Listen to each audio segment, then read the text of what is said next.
2026 yilgi Chevrolet Matiz Shock haqida gap ketganda, ko'pchilikda birinchi bo'lib bitta savol tugiladi. Haqiqatdan ham Matiz qaytdimi?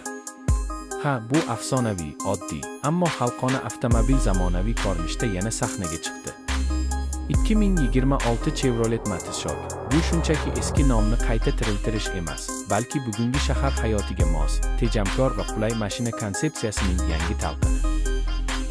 Bu avtomobil asosan kundalik harakat, oilaviy ehtiyojlar va arzon, ishonchli transport izlayotganlar uchun mo'ljallangan. Matiz tarixiga qisqacha to'xtaladigan bo'lsak, ilk Chevrolet Matiz 1990 yillarning oxirida paydo bo'lgan va juda tez ommalashgan. O'zbekistonda esa Matiz nomi deyarli afsonaga aylangan, chunki u yillar davomida eng ko'p sotilgan, eng arzon va xizmat ko'rsatish oson avtomobillardan biri bo'lib kelgan. 2026 yilgi Matiz Shock esa aynan shu merosni davom ettiradi, lekin zamon talablariga mos ravishda tubdan yangilangan. Tashqi dizaynga qarasak, yangi Matiz Shock avvalgilariga nisbatan ancha jiddiy va zamonaviy ko'rinadi. Old qismida ixcham, lekin agressivroq panjara, LED kunduzgi chiroqlar va silliq shakllar mavjud.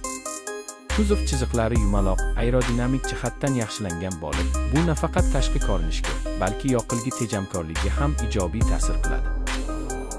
Yon tomondan qaraganda, kichik gildirak bazasiga qaramay, avtomobil barqaror va muvozanatli ko'rinadi. Orqa qismi esa sodda, ammo zamonaviy, LED stop chiroqlar bilan bezatilgan.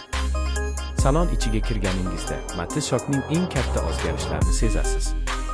Oldingi Matizlar juda oddiy interyerga ega edi. Bu safar esa ichki makon ancha qulay va texnologik. Rul ko'p funksiyali, old panelda raqamli displey, multimedia tizimi,